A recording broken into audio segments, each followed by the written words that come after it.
नमस्कार बच्चों, आज हम पढ़ने जा रहे हैं संस्कृत व्याकरण का इकारांत पुल्लिंग शब्द रूप, जिसमें मुनि, कवि, हरि, पति आदि आता है। तो हमने इसके पहले पढ़ा था अकारांत पुल्लिंग शब्द, उसके बाद पढ़ा था अकारांत स्त्रीलिंग शब्द, फिर पढ़ा था फिर हमने पढ़ा था पुस्तक का, है ना, नपुंसकलिंग, अकारांत नपुंसकलिंग शब्द, ये तीनों हमने पढ़ा था। अभी आज हम पढ़ रहे हैं इकारांत पुल्लिंग शब्द रूप को।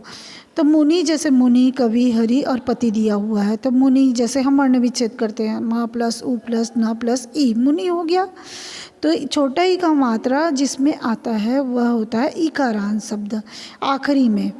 आखिरी में जो मात्रा आएगा वह है इकारांत शब्द, है ना। और ये पुल्लिंग है, पुल्लिंग है इसलिए पुल्लिंग शब्द हो गया। तो इसको आज हम इसको पढ़ेंगे। तो चलिए हम पढ़ते हैं, इसका शब्द रूप किस तरीके से चलता है और कैसे चलता है इसको हम देखते हैं। तो ये जैसे हमने प्रथमा, द्वितीया, तृतीया, चतुर्थी, पंचमी, षष्ठी, संबोधन, ये तो हमारे शब्द रूप में इतना रहता है। फिर वचन रहता है, एक वचन, द्विवचन और बहुवचन। तो यहाँ पर दिया हुआ है मुनि का शब्द रूप। तो मुनि, मुनि, मुनिया होता है। मुनिम, मुनि, मुनीन, मुनिना, मुनिभ्याम, मुनिभि, मुनिये, मुनिभ्याम, मुनिभ्या, मुने, मुनिभ्याम, मुनिभ्या, मुने, मुनियो, मुनीनाम, मुनो, मुनियो, मुनुसी, हे मुने, हे मुनि, हे मुनिया। और यहाँ पर दिया हुआ है उसका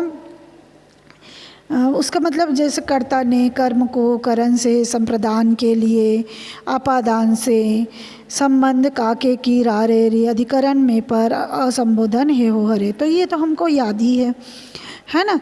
तो यहाँ मुनि, मुनि बोलने से एक मुनि हो गया, मुनि बोलने से दो मुनि हो गया, और मुनिया बोलने से अनेक मुनि हो गया। यहाँ पर भी देखो मुनि छोटा नहीं है, और यहाँ पर द्विवचन में बड़ा नहीं आ गया, वो मुनिया हो गया, ठीक है। मुनया ऐसे हो गया।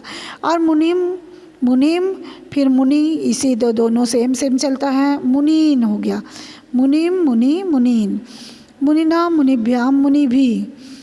वैसे मुनिये तो मुनिना, मुनिभ्याम, मुनिभि, मुनीना मतलब तृतीया है। तृतीय कर्ता ने कर्म को कारण से एक मुनि के द्वारा या एक मुनि से, दो मुनियों के द्वारा या दो मुनियों से। मुनिभ्याम मतलब मुनि भी मतलब अनेक मुनियों के द्वारा या अनेक मुनि से।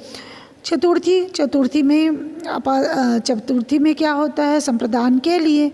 तो मुनिये एक मुनि के लिए, मुनिभ्याम दो मुनियों के लिए, मुनिभ्य अनेक मुनियों के लिए। पंचमी अपादान से, मुने एक मुनि से, दो मुनियों से, मुनिभ्याम मतलब मुनिभ्य मतलब अनेक मुनियों से। और षष्ठी काके की रारे री होता है, मुने एक मुनि का, मुनियों दो मुनियों का, मुनि नाम अनेक मुनियों का। सप्तमी होता है अधिकरण में पर, मुनो एक मुनि पर, मुनियों दो मुनियों पर, मुनिषु अनेक मुनियों पर। संबोधन होता है हो हरे एक मुनि मतलब हे एक मुनि, हे मुनि मतलब हे दो मुनि, और हे मुनिया मतलब हे अनेक मुनियों। तो इस तरीके से ही हमारा शब्द रूप बनेगा मुनि का। उसी प्रकार से हम और आगे देखते हैं। शब्द कवि का है, तो कवि का बनेगा कवि, कवि, कव्या। हमको सिर्फ एक ही शब्द रूप को याद करने हैं, बाकी उसी के समान सभी शब्द रूप चलते हैं। तो होगा कवि, कवि, कव्या। फिर द्वितीय है कविम, कवि, कवीन। यहाँ पर ये दोनों सेम होता है।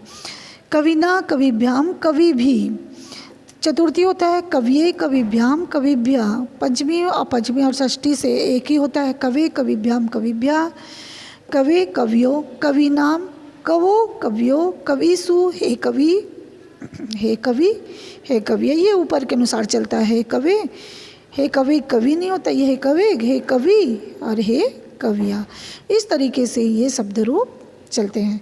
सखी और पति शब्द को छोड़कर शेष हरि, अग्नि, रवि, मुनि, ऋषि, महर्षि, गिरि, गणमणि, यति, व्याधि, अरि, निधि, विधि, पाणि आदि इत्यादि सभी कारांत पुल्लिंग शब्दों के रूप कवि के समान ही होते हैं। ये सारे रूप हरि है, अग्नि है, रवि है, मुनि है, ऋषि है, महर्षि, ये सभी भी इसी के समान चलेंगे, कवि के समान ही चलेंगे।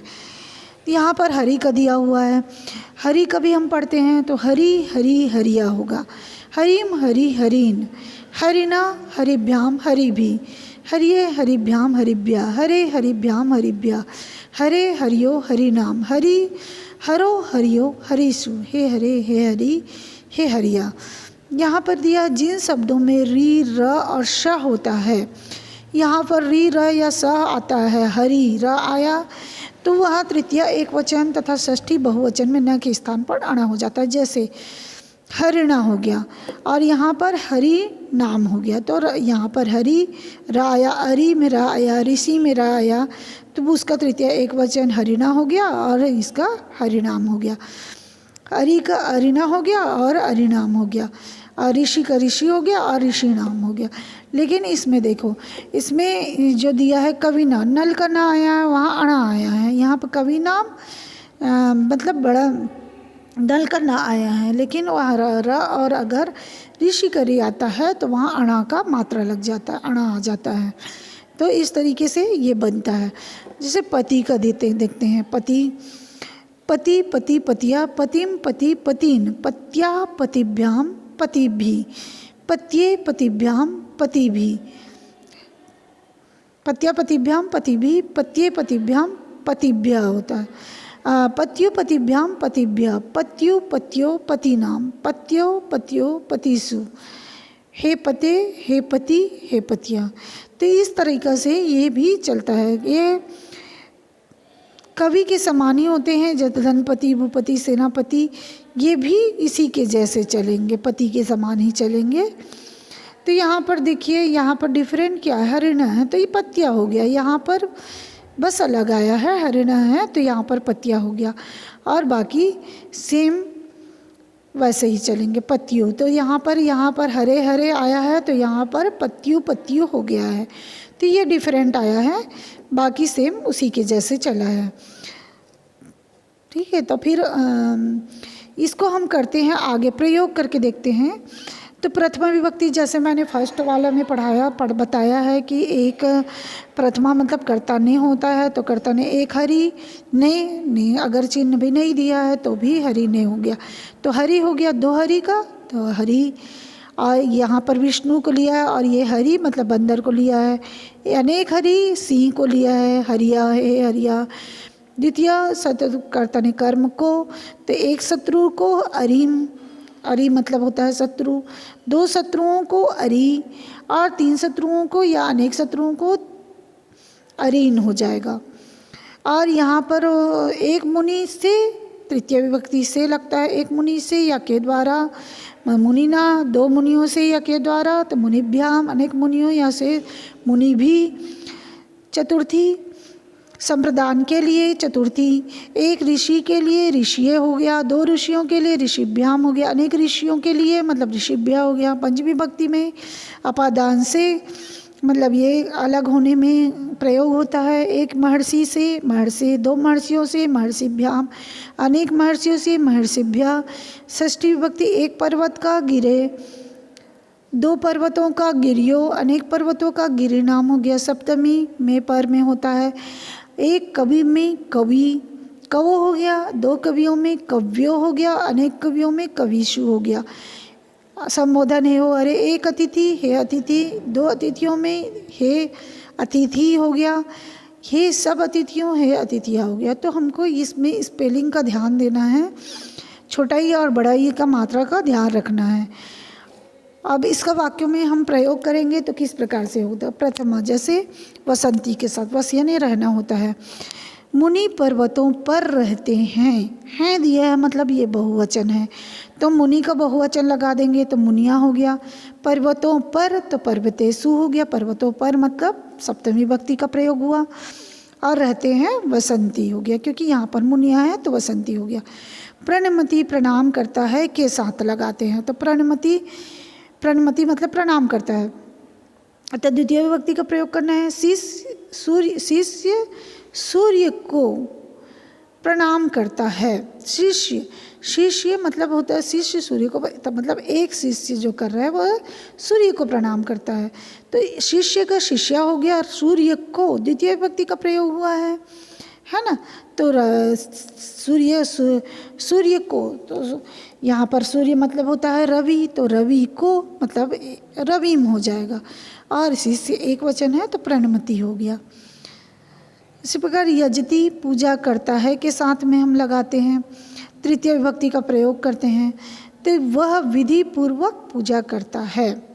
वह का हो गया सह विधि पूर्वक, विधिना विधि पूर्वक पूजा करता है तो विधिना हो गया, और यजति ये सह के साथ ती लगता है तो यजति हो गया। क्रुध्यति क्रोध करता है के साथ लगाते हैं तो चतुर्थी विभक्ति, वह शत्रु पर क्रोध करता है पर, लेकिन यहाँ पर क्रुध्यति जो है वो उसमें चतुर्थी विभक्ति का ही प्रयोग होता है, इसलिए यहाँ पर है तो भी चतुर्थी विभक्ति का प्रयोग होगा।